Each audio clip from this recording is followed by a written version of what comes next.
Ok. Ok. Boa noite. Ei, boa noite. Boa noite. Boa noite. Gente, nós tivemos um probleminha técnico, então infelizmente não conseguimos transmitir ao vivo para o YouTube, mas a gente vai fazer um bate-papo mais bacana possível aqui e vai ficar gravado, né? Vocês estão vendo a gravação no caso.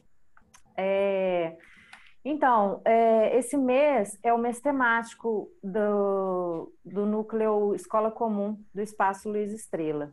Então, como atividade, uma das nossas atividades está sendo esse estudo, que na verdade seria uma formação interna que nós temos mensalmente, mas que a gente resolveu, em função do mês, compartilhar com o público. E a gente vai discutir a respeito do livro da Bell Hooks, chamado Ensinando a Transgredir. A gente escolheu um capítulo chamado A Teoria como Prática Libertadora. Tive que dar uma colada aqui. E ela fala no livro inteiro, assim como nesse capítulo também, principalmente, ela fala muito sobre as questões interseccionais de raça, de gênero, de classe. Nesse capítulo, ela se baseia mais no feminismo e na questão racial, para colocar a teoria como um ponto de discussão que muitas vezes é menosprezado, mas que, ao ver dela e na experiência dela, é de grande importância. Então, eu vou começar falando algumas coisas que eu pontuei. Na verdade, são tantas, né? Ela é uma autora sensacional, né? Ela fica até difícil assim, você falar isso é mais importante, porque todo o discurso dela é de extrema relevância, né? E aí eu vou começar da forma que ela começa, né? Falando o que a teoria foi um ponto de cura para ela. E ela também termina o capítulo falando a respeito disso, o quão importante e o quão profundo a questão da teoria bem aplicada, uma teoria honesta, uma teoria horizontal, ela pode ser não só libertadora, mas também curar angústias, questões ligadas ao feminismo, à questão de raça, a questões de opressão, que muitas vezes a prática, não que a prática não dê conta disso, mas que a teoria por si é um canalizador, um facilitador e um caminho para essa busca e para essa cura que ela tanto cita a si mesma como a autoras, a outras experiências com pessoas mais humildes, pessoas dentro da academia e tudo mais. Então fica aí a deixa, quem quiser pegar aí, tá só minha introdução.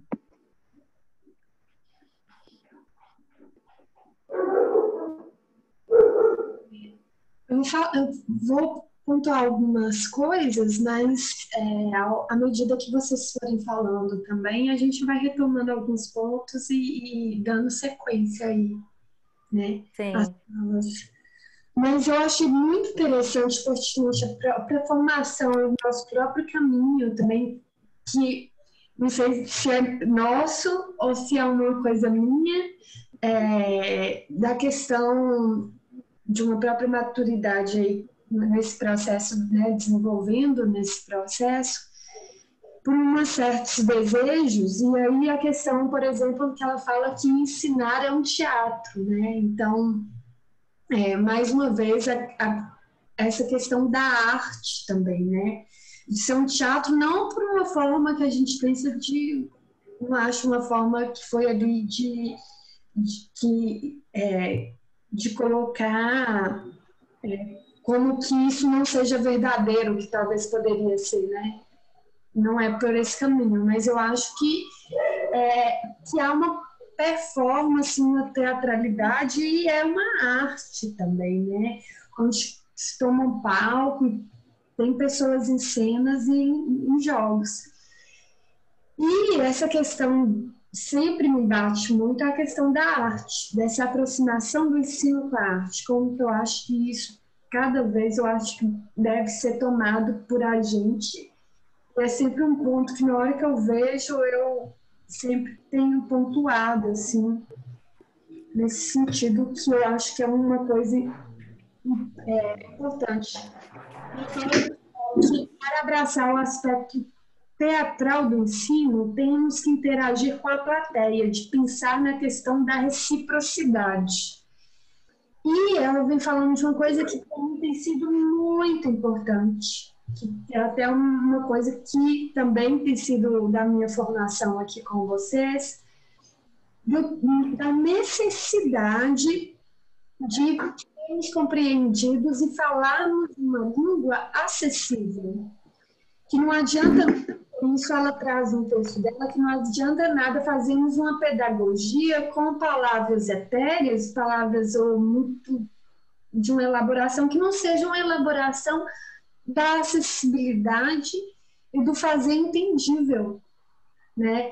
E aí também que foi uma outra que já vai para uma outra questão. Mas antes de entrar propriamente nessa questão da prática com a ação e da importância disso, só pontuar, radicalizar um pouco mais essa questão da necessidade da gente também pensar a nossa pedagogia e ler tudo esse caminho que a gente tem feito até hoje, se a gente está tendo acessibilidade nessa conversa que a gente está produzindo, na escrita que a gente está produzindo.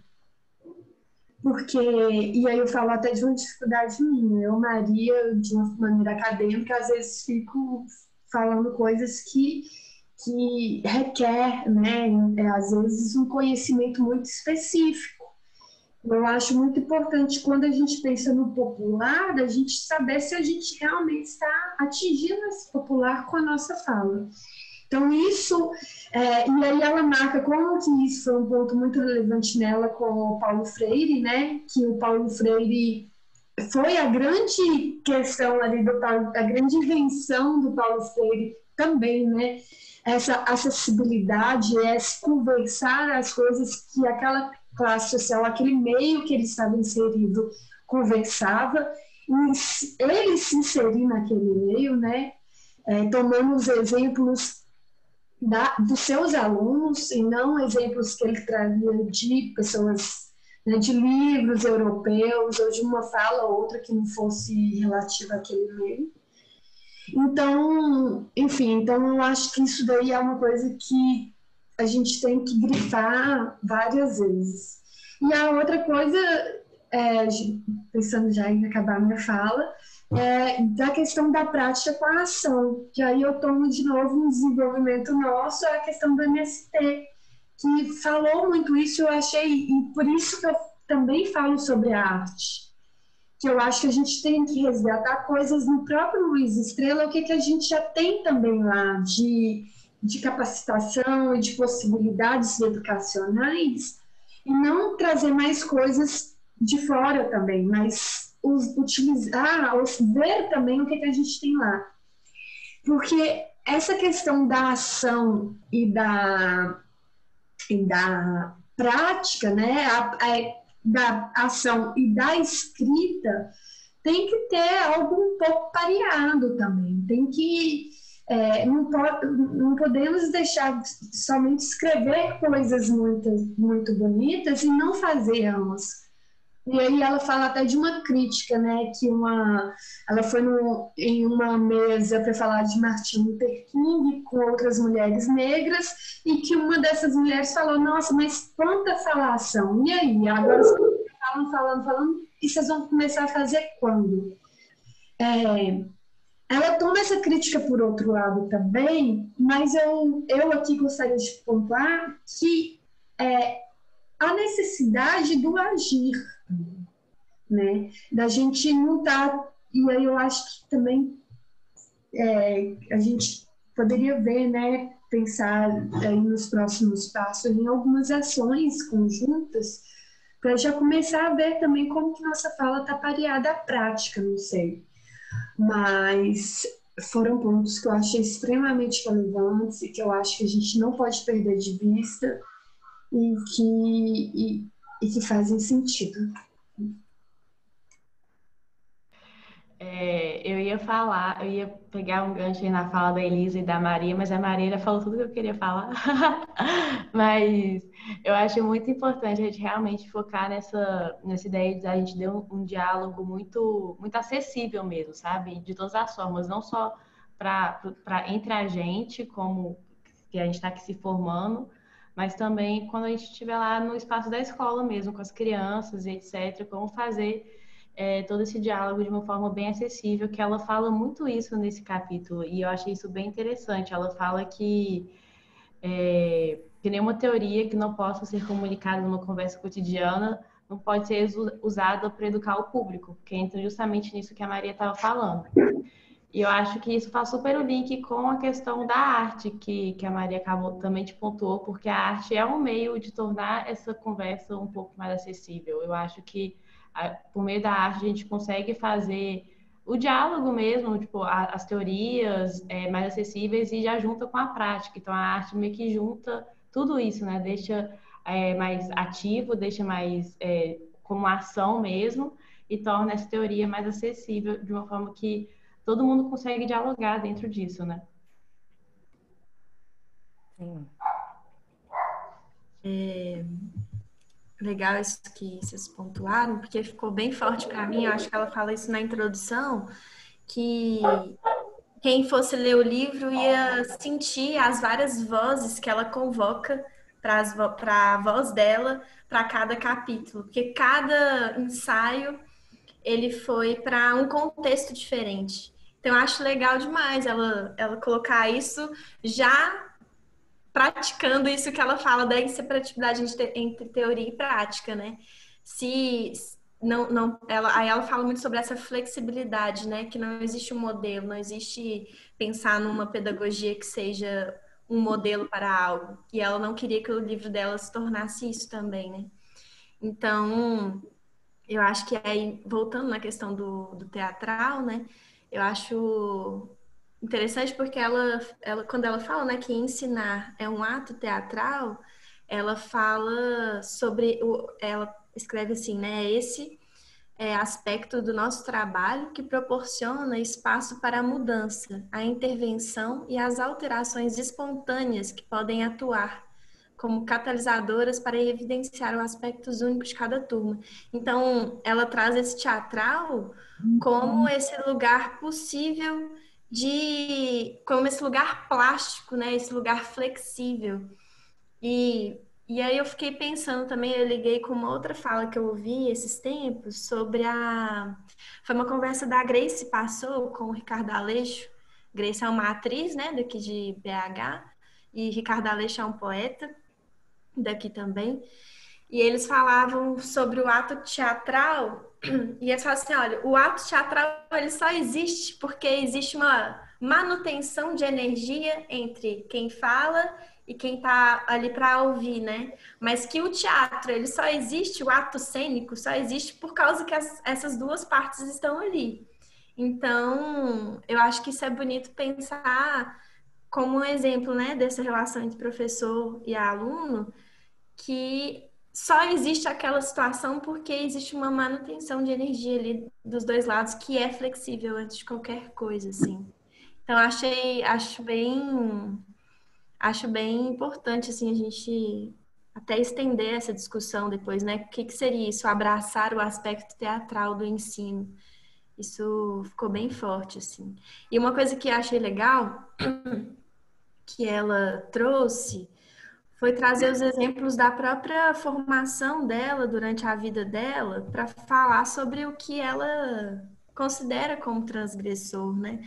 Então, ela vai falar que no colégio, quando ela era criança, adolescente, ela estudou no colégio, na época dos colégios segregados, né, nos Estados Unidos, no sul dos Estados Unidos, e que nas escolas só para negros, ela conseguiu vivenciar uma prática de educação transformadora, né?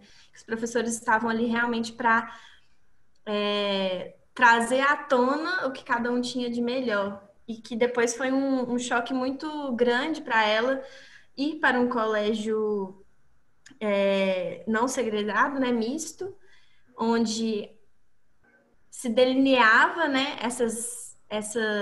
essa diferença de modo opressora, de forma opressora. E aí ela continua falando sobre isso e até ela chegar na faculdade, que ela percebe que na universidade o ensino, as pessoas não tinham empolgação. Aí ela fala que um ensino transgressor é aquele que traz empolgação em ensinar, né? Empolgação em estar naquele lugar. Então, eu achei assim, nossa, para mim foi a grande chave assim desse livro de perceber como transgressor um ensino que traz empolgação junto e que a empolgação ela pode provocar a própria teoria, né? Então, essa empolgação como esse prazer que ela falou que nem Paulo Freire, nem a teoria feminista traz isso tão claro. Eu acho que seria uma grande contribuição dela para a educação, assim. E ela fala do prazer, aí depois ela vem e fala da pós-graduação, que nas aulas da pós-graduação ela sentia tédio. E que a coisa que a escola, né, que a sala de aula pode menos ter é tédio. Que isso seria um impedidor, né, da construção, assim, de um conhecimento. Então, acho legal, assim, a gente tentar pensar, né, sobre o que é transgredir, né? E aí o que me pegou muito foi isso, um ensino que seja empolgado, com entusiasmo. Passo a palavra. Pegando um gancho aí nessa questão da empolgação, né? E já linkando assim com as nossas formações pré-escola, né? Eu penso muito assim que é essencial que isso exista em todas as fases do processo, né? Enquanto a gente imagina a escola, quando ela virar realidade e a necessidade, né, que até ela fala numa parte do capítulo da necessidade da atualização, né? E aí ela linka essa atualização com várias coisas. Ela fala, né, com relação à empolgação, porque um professor, por si só, ele não é possível, a ele não é possível manter a empolgação de uma turma, né? Que para que isso ocorra efetivamente é necessário que ali seja criado um ambiente com um sentimento de comunidade forte, né? Para que esse alimento desse entusiasmo, dessa gana, seja alimentado por todos, porque só o professor ele não é capaz de fazer isso, né?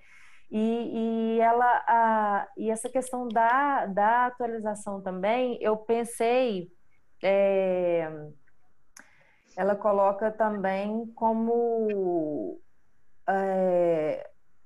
para você não tomar distância, né, dos processos. Então eu pensei também com relação a mim mesma, assim, o tanto que essa questão da atualização ela é necessária. Eu pensei em mim mesma, assim, em questões, por exemplo, como machismo. Quantas vezes na vida eu me vi reproduzindo um machismo porque eu tinha me aprofundado já em alguns estudos feministas, mas não que eles estivessem obsoletos, mas tudo é uma construção, né? E a partir de que vai caminhando o processo e outras pessoas vão falando, vão se debruçando sobre aquele assunto, vão aparecendo vertentes que antes não haviam. Então, dentro do que eu tinha lido até ali, obviamente eu não tinha lido tudo, mas foram surgindo novas pessoas falando, novas mulheres, novas autoras falando a respeito disso, e eu fui me conscientizar, caramba, eu achava que eu era super feminista e eu tô sendo a mais machista das machistas, né? Então, assim, como dentro da educação, o contexto social, né? Até ela fala que as crianças são os melhores teóricos porque eles não estão contaminados ainda por achar que o que se reproduz socialmente é ok, é isso mesmo, não vamos pensar, né? Então, a questão social ela é de extrema importância. Então, assim, a atualização ela vai passar pelo processo de engajamento, né? De não deixar o tédio vir. Ele vai passar pela assertividade maior no ensino. Então, assim, eu acho de extrema importância que essas nossas formações sejam, assim, ad eterno.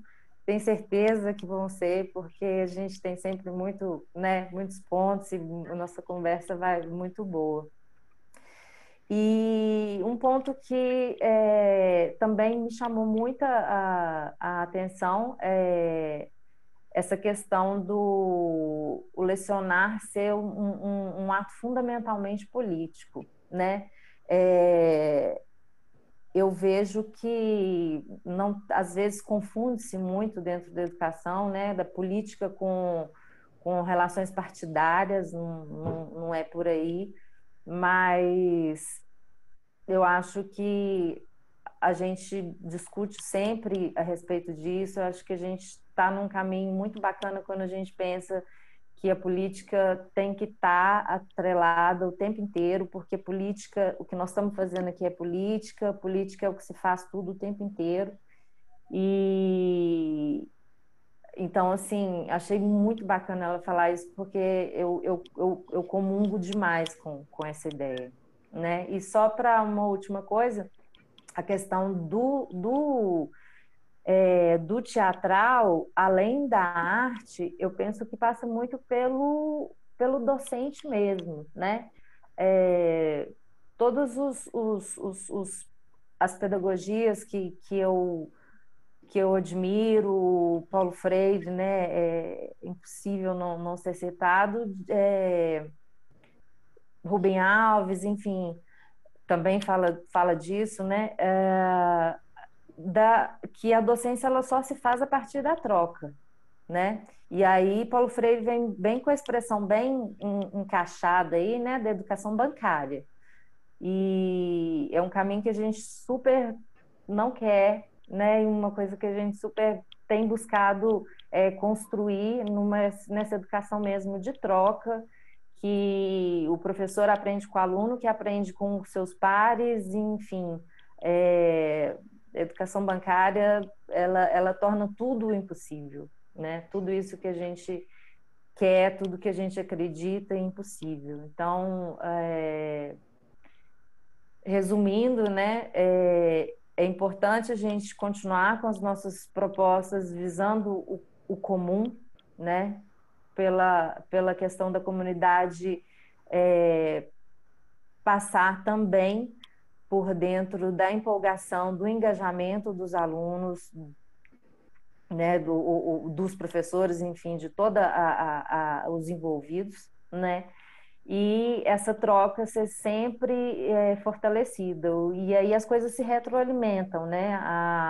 A comunidade vai favorecer um diálogo, né, polilateral, e esse diálogo vai fortalecer a comunidade, família, e vai, assim a gente consegue embolar todo mundo, e aí eu acho que fica muito bacana. E é isso. Passo a palavra.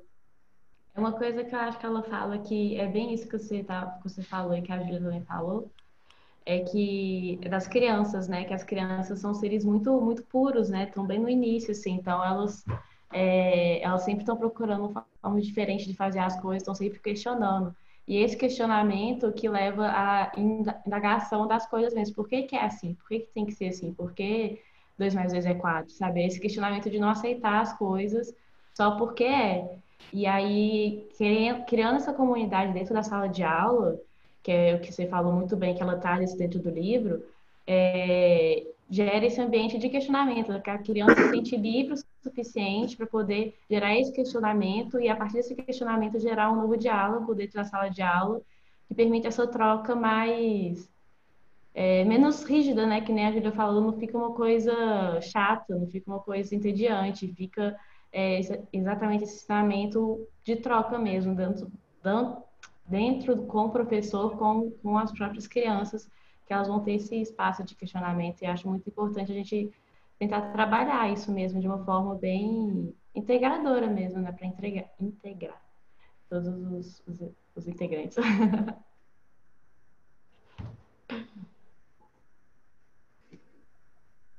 Bom, vou falar agora. Esse capítulo, ele foca bastante, assim, nas perspectivas dela, né, de gênero e raça. Mas eu vejo como uma perspectiva que a gente pode aplicar em qualquer opressão, né? Ela entra em detalhes mais na questão feminista, mas quando ela diz que é necessário criar uma perspectiva a partir, né, do povo que sofre a opressão, eu acredito muito nessa perspectiva, porque a gente sabe que a nossa educação ela foi criada com um fim, né? E ela, desde que dos primeiros padres jesuítas que foram dar aula aqui, né, ela tem um fim branco, europeu, explorador, né, perspectiva capitalista, posteriormente. E a partir disso, né, se você não reconhece diversos conhecimentos, além de podar várias inserções, assim, que esse povo que não é nessas características que entrou na educação aqui no Brasil, aí, né, no caso dela também, a mesma perspectiva no caso dela lá nos Estados Unidos, né, e a perspectiva de educação libertadora, ela só vai ser se tiver a participação do povo oprimido, né, mulheres, negras, trabalhadores, povos originários, pessoal da periferia. Então, é importante a gente estar sempre nessa perspectiva nessa transformação a partir desse diálogo do povo oprimido, né? Que a gente discutiu lá no nosso princípio, o que é popular, né? Falou para o que é povo, aí tentando uma questão política, econômica e social, né? Essas questões, né? O povo, essa questão é quem a gente considera que não está nesses processos de deliberação, né? Se ele está excluído das decisões políticas ou que está excluído por questões econômicas, né? Então, eu acho que ela coloca uma perspectiva fundamental que uma educação libertadora ela só faz a partir dessa inserção, né? E, além disso, ela coloca também um ponto, né, que essas pautas elas não podem ficar isoladas, né? Tipo, só o feminismo, ou só o racismo, de um lado, de outro, e ela coloca que, né, ela faz a crítica, né, que ela não acredita no movimento, estilo de vida, né? Ela acredita no movimento de massas que vai pautar a transformação tanto do patriarcado, do sociedade capitalista, supremacista branca, né? Ou seja, a transformação não está no seu grupo, se você não tem como você falar de qualquer dessas opressões se você não tem uma perspectiva transformadora. Porque se a gente quer fazer uma escola focando apenas nos estudantes que estão lá, sei lá, vai ter 50 estudantes na nossa escola lá. Beleza, a gente pode alcançar ali um ou outro, atingir algo que nunca tinha conseguido antes, mas aí é só isso, né? A gente quer apenas participar ali dessa pirâmide e lutar porque uns entre os outros. A gente tem que fazer uma transformação em que todos que estão na perspectiva ali, na base ali da pirâmide, tenham perspectivas de melhora, não só alguns, né? Então, e para isso não tem como, né, a gente fazer isso, quebrar a pirâmide, né, fazer a transformação social, que fazer uma perspectiva de sem classe, sem patriarcado, sem supremacia branca, qualquer outra opressão, né? Então, quando a gente está numa escola, a gente não está pensando ali só no estudante ali, mas na família dele, na comunidade onde ele mora, com os companheiros de trabalho do pai dele também. Então, ele tem uma perspectiva de olhar e transformar a sociedade, né? E não ficar ali no projeto do indivíduo ali, do estudante, lógico. temos que respeitar a individualidade, a especificidade de cada pessoa, mas num contexto maior de transformação macro, assim, né? A gente está lá porque a gente quer mudar o mundo. A escola existe para ter um olhar crítico, está sempre evoluindo, uma perspectiva de uma análise que a gente tem que fazer junto, né, com os estudantes e na perspectiva de como transformar a realidade. Então, a minha contribuição inicial aí a ser mais nessa perspectiva aí, fiquei muito feliz aí que, pelo menos eu li só esse capítulo por enquanto, que isso foi abordado de uma maneira, eu gostei muito da forma que ela pontuou essas situações. Passo a fala aí para quem quiser continuar. Eu, pegando o gancho, eu achei interessante, assim, né, quando ela fala sobre a teoria como esse lugar de empoderamento e como um lugar dos alunos adquirirem um vocabulário crítico para que ele possa pensar e expressar manifestar, né, essa tomada de consciência, assim, da realidade, né, do seu contexto, assim.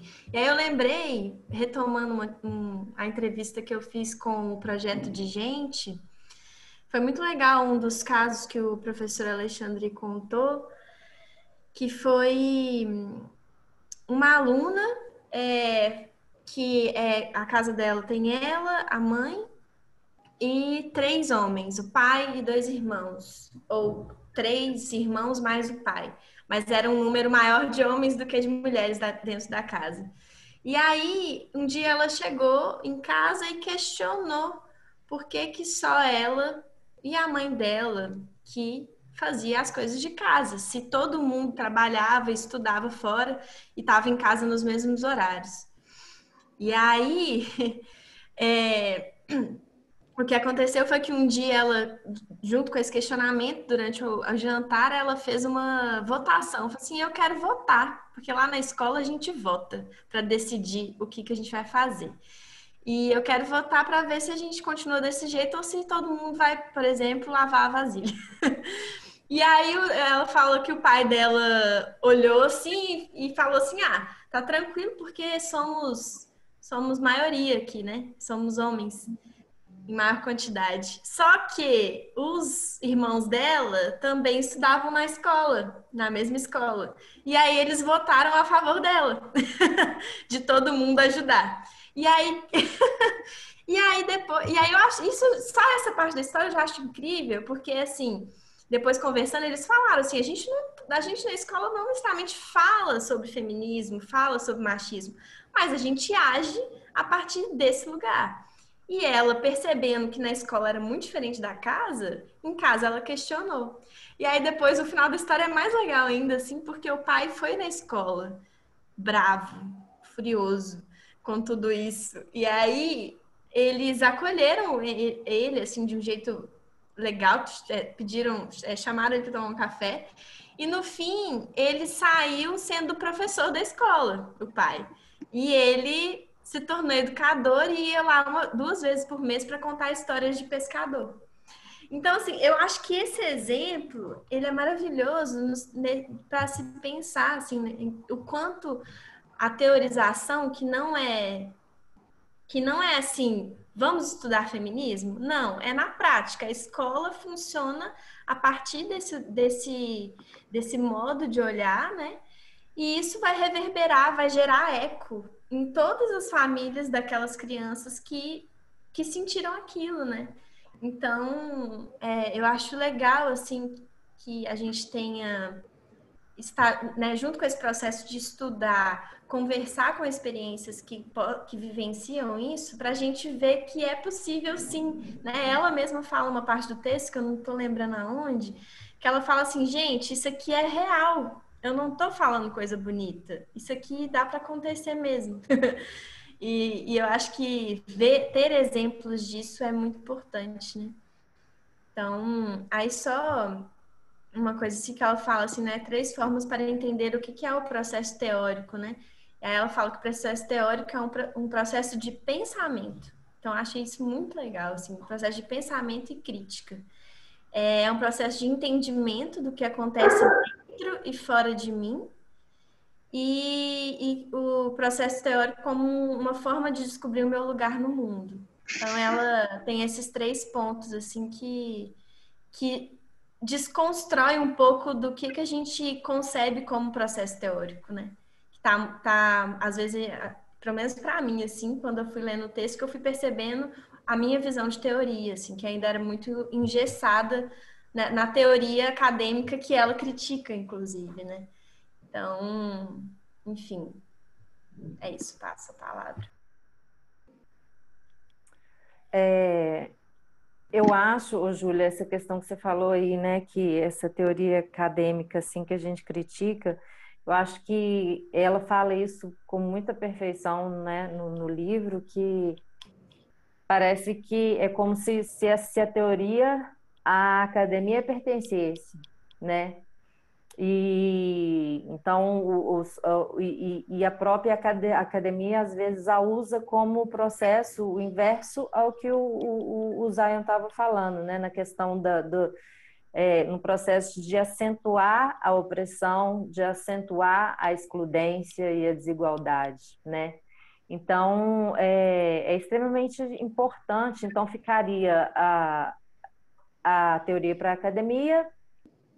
E para a sociedade, bom, o espaço não acadêmico em si seria reservado apenas à prática, que é mais ou menos uma coisa assim, que existe uma polaridade que funciona mais ou menos nessa via, né? E ela fala justamente esse contrário, né? Assim, quando eu comecei falando a respeito da teoria como um processo de cura, né? A teoria, na verdade, ela é um processo de inclusão, né? Ela é um processo de aglutinar, né? Igual, assim como você deu exemplo aí da escola, né? Que as crianças conseguiram, a partir da experiência delas, terem uma visão diferente, né? A gente pensa assim, foi a partir da experiência, mas é uma experiência que estava toda permeada por teoria, né? Hora nenhuma, ninguém chegava ali e falava assim, vai lá e faz isso assim, e dava um enredo e pronto, acabou. Não, elas estavam o tempo inteiro ali com a teoria, né, de forma transversal, mas sendo aplicada e tendo espaço para a prática, né? Que também é uma coisa que às vezes falta, né? Dentro das instituições escolares, falta muito, né? Existe muito essa... A escola, né? Hoje em dia, assim como se tem essa educação bancária, esse projeto de exclusão social até certo ponto, né? É muito interessante que as pessoas, e ela até fala a respeito disso, é muito interessante que hajam pessoas que não adquiram o conhecimento, né? Porque o capitalismo, da forma que ele se concebe, ele precisa disso. Se houvessem só teóricos e acadêmicos, né, não funcionaria dentro dessa proposta capitalista e também patriarcal, né? Então, muito, muito bacana. E eu também faço as suas palavras minhas, eu também tenho uma certa reserva com relação não à teoria, mas com o espaço acadêmico. Eu acho que esse processo de exclusão ele se mostra muito mais acentuado do que realmente esse processo de inclusão e de um espaço aberto para a discussão de quem quer que seja e de onde vão se discutir as opressões e essas questões tão necessárias para que a coisa tenha, assim como o Zay falou, né, para que a coisa tenha um alicerce, para que não seja aquela coisa assim, uma casca, né? É isso. Encerro. Uma coisa que ela fala que eu acho que é isso que a gente está tendo, né? A crítica. Ela também fala sobre essa questão de não ir para o radicalismo Eu acho que também a gente tem que tomar principalmente cuidado por causa desse novo governo, né? Do embate que já tem contra a educação, né? Da educação sem partido e todas as outras loucuras, né? E que fica parecendo que a educação não é só puramente ideológica, né? Que ela está dando uma ideologia no lugar de talvez conceder exatamente a crítica, né? Eu acho que nesse texto a posição dela é exatamente essa, assim, de não dar uma ideologia, mas de motivar uma certa crítica também. Quer dizer, acaba dando uma ideologia no momento que ela vai se posicionando, que a gente sabe daquele discurso contra o racismo e tudo mais. Mas aprender a ensinar e ser crítica, eu acho que né, é tudo isso. A gente tem que fomentar essa crítica. Complementar aí no sentido que a Maria pontuou, né? Compartilho que a gente temos que fazer nossas críticas a algumas coisas acadêmicas, entender, né, que é uma ferramenta e por isso ela vai estar sujeita ao machismo, ao racismo, ao elitismo, mas ao mesmo tempo entender o processo atual de várias conquistas, né? Por exemplo, pela primeira vez, no final do ano passado, os negros conseguiram ser a maioria nas universidades. Lógico que isso tem vários recortes, assim, alguns cursos, outros não, que é uma questão, mas isso era imaginável, assim, talvez, quando ela escreveu esse livro, né? Então, existe, sim, críticas, assim, mas, ao mesmo tempo, eu acho que é algo que a gente tem que disputar. E eu acho que, inclusive, se teve uma coisa que a gente fez bem nesses anos foi ter conseguido disputar bem esses espaços. Ainda falta muito, mas eu acho que teve muitos avanços. E cada vez mais transformar as universidades em espaços cada vez mais autônomos, assim, né? Que o Estado ele vai só depositar o dinheiro ali e o resto é com a comunidade ali, professores, estudantes, funcionários e de gestão dali, né? Desde do seu funcionamento assim, logístico, quanto a grade de estudos e tal, enfim, aí seja de autonomia, assim. E eu acho que a gente está fazendo tão bem isso que agora esse novo governo está recuando, está querendo tirar isso, né?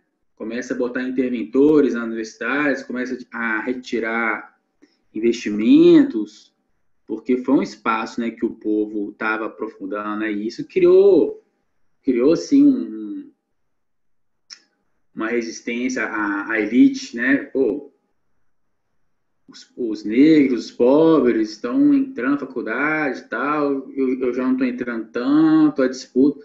Então, existe um incômodo desse avanço. Então, é isso, né? A mesma coisa, né? A gente pautar também as escolas, ciência, né? Fazer uma crítica, mas também não negar aquele espaço, ter a consciência, assim, não estou falando que quem falou isso anteriormente aqui, né, falou nesse sentido, mas atualmente nosso contexto é sempre alguém comentar a crítica acadêmica, a gente tem que contextualizar o momento que a gente vive, que é que existe um discurso também de crítica acadêmica por um outro viés, né? Então, acho que nós temos aqui que, por exemplo, se a gente está querendo fazer uma escola lá no Estrela, eu não quero que essa escola seja descolada das pautas das outras escolas públicas, assim, entendeu? Se a gente conseguiu ali, tá bom, e as outras escolas públicas que estão do lado, que era da mesma comunidade, mas que não conseguiu entrar na do Estrela, aí, sabe assim, então,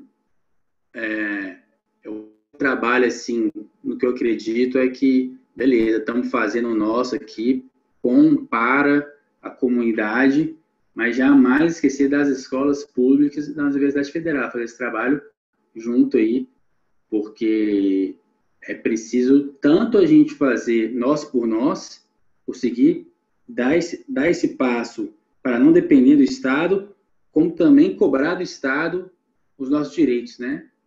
Que nossos direitos é o investimento numa educação que nos dá uma vida digna para todos e todas.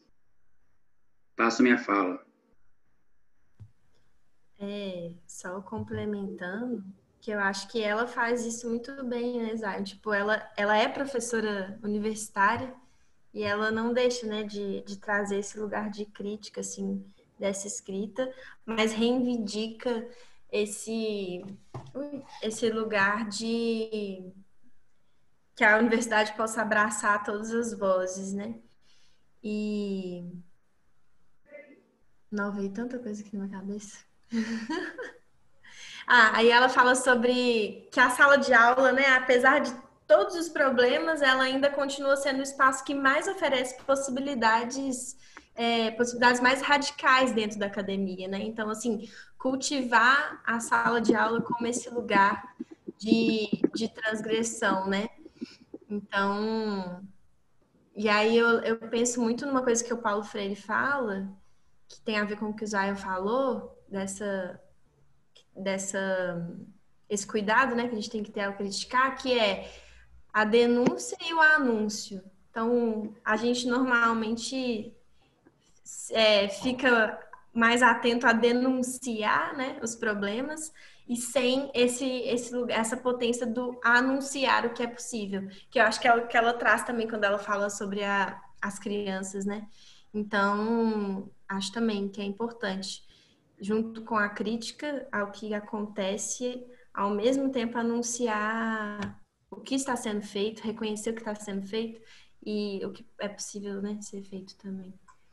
Eu fiquei pensando aqui da minha experiência com a escola pública, fui voluntária durante um tempo em escola pública, né? Esse é do meu interesse também, tem esse trabalho voluntário. Peraí, Maria, está ecoando a voz. Será? Melhorou? Melhorou. Melhorou. Foi. Mas aí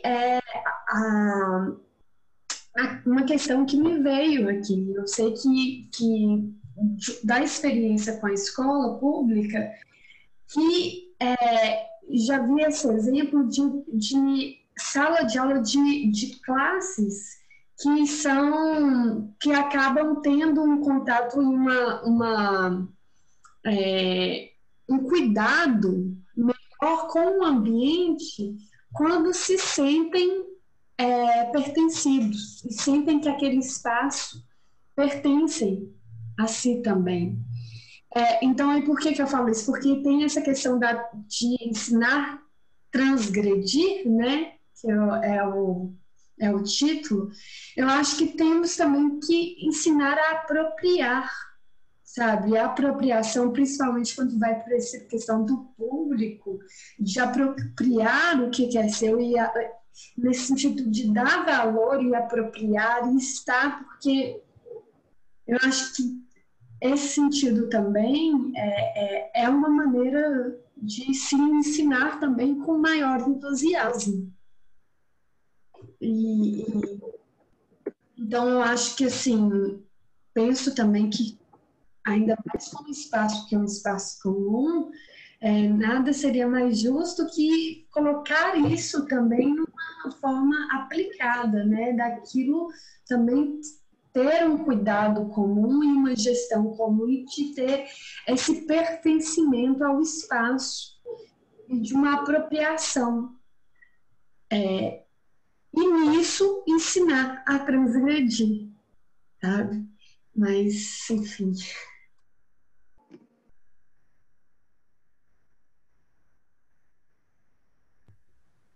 Oi?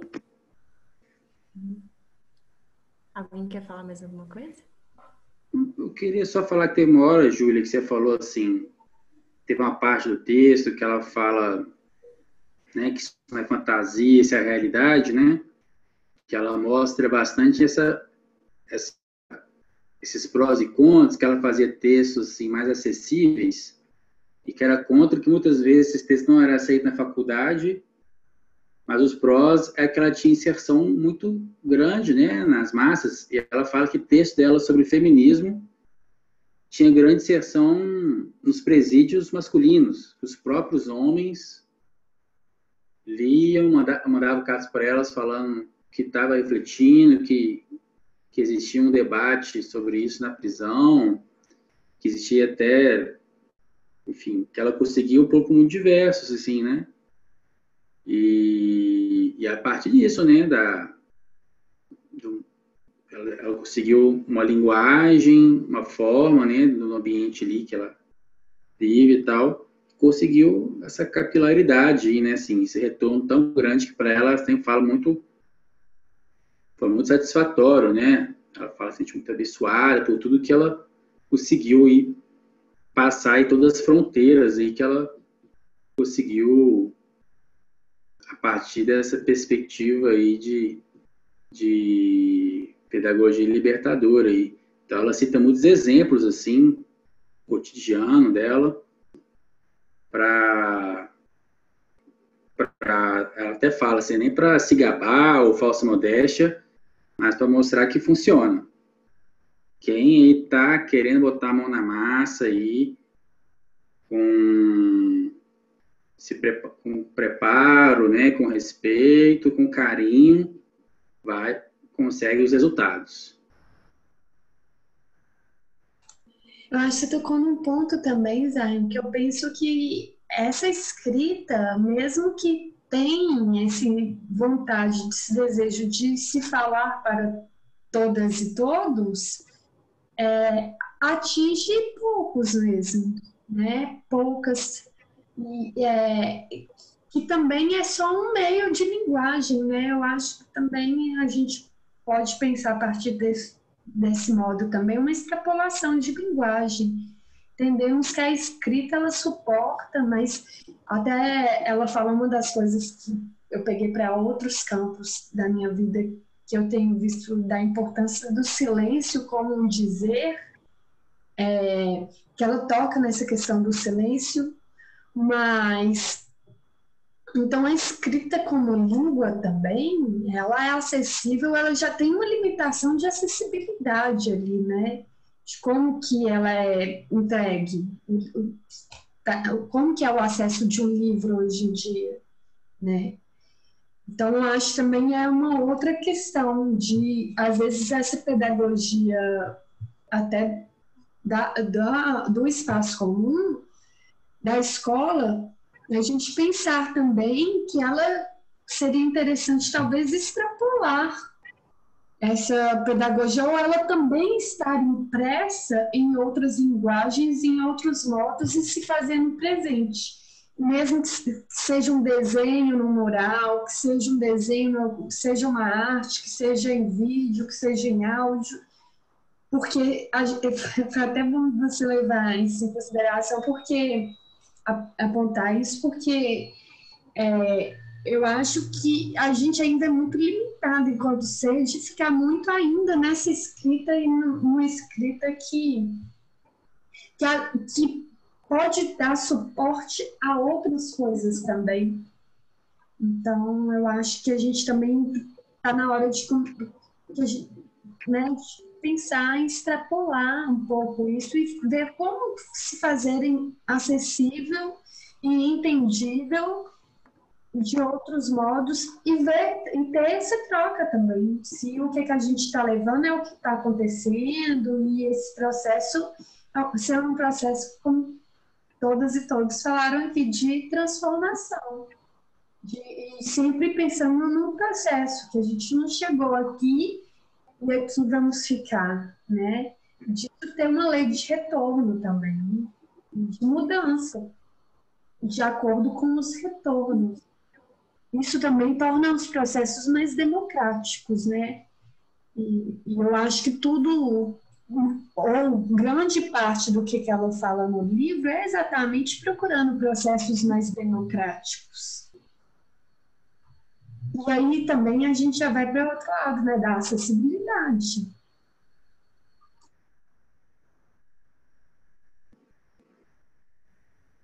Mas, ô Maria, eu vejo quando ela fala a respeito, né, que ela dá esses depoimentos a respeito dos presidiários e ela dá outros exemplos com relação à escrita, eu entendo que ela não está nem tanto priorizando a questão escrita ou falando que a questão escrita.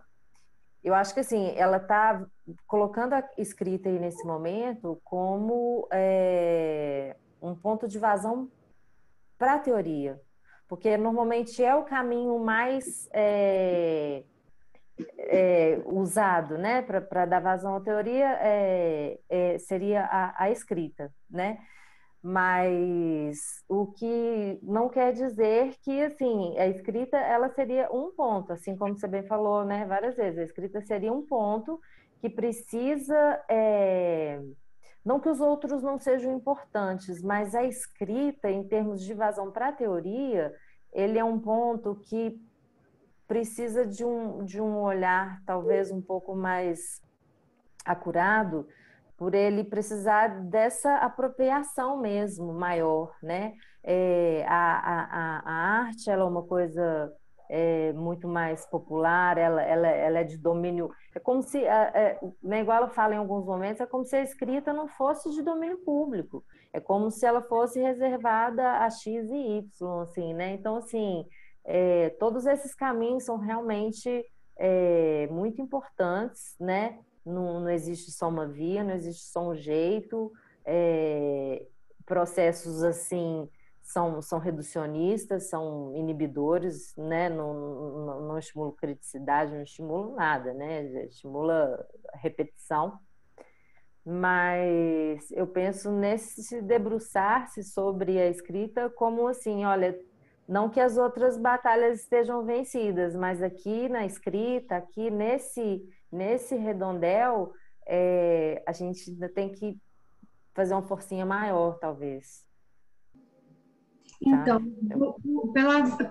pela via dela, ela apresenta como que talvez também essa batalha, a batalha da ação também, que tem que estar vencida também, né? Nessa parear isso, vencer nesses dois campos. Mas eu falei a partir da fala do Zion, propriamente. Não foi um ponto, eu acho que extrapola o texto, né? Mas que eu acho que seja interessante a gente pensar. E pensar até de uma forma crítica, que eu pensei, do texto, de pensar até ela sendo. Ela eu acho, dos Estados Unidos. Então, e a gente pensando em nós brasileiros, que a gente, né, que temos uma fama, não sei se faz jus, acredito que faças, é a minha opinião particular, de não lermos tantos livros. E até por conta dessa dificuldade de leitura e de amarração, e talvez essa língua está muito bem educada também, de acessível, mais acessível lá do que aqui. Eu não sei como ficaria, né, assim, enfim. Mas foi mais por uma conta crítica e por um ponto que, assim, de situar e de demarcar também.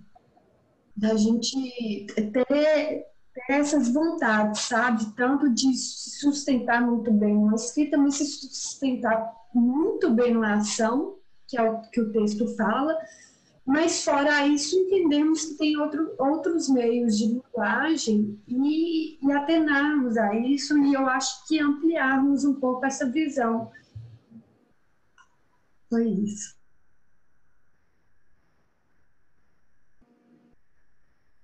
Bacana, gente. Acho que a gente já está chegando em 1 hora, né? Uhum. Sim. Aí acho que a gente já poderia ir encaminhando já para terminar, né? Todo mundo Sim. de acordo? Sim? Alguém Certinho. quer fazer uma consideração final, uma coisa, Só ler, então, um parágrafozinho que uma frase bacana? é, ela escreveu no final da introdução, e aí eu achei boa, assim. Ela fala assim: abram a cabeça e o coração para conhecer o que está além da fronteira do aceitável, para pensar e repensar, para criar novas visões. Celebro um ensino que permita as transgressões, um movimento contra as fronteiras e para além delas. É esse movimento que transforma a educação na prática da liberdade. Massa. Isso aí, maravilha. Perfeito. Então, Gente, então é como isso. faz Bom, agora? Mais uma vez, nossa formação foi um prazer para mim e vai ficar gravado, né? Bonitinho, vai. tá? Boa noite para todo mundo. Isso aí, só pedir desculpa, pessoal, que a gente tentou fazer só ao vivo, não conseguiu, mas fica gravado aí.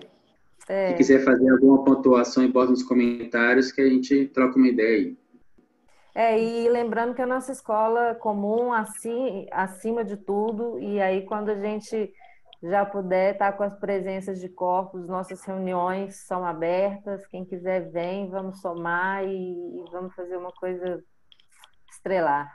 Tá ok? Obrigadão todo mundo. Beijo, Tá, boa gente. noite. Beijo, gente. Boa noite.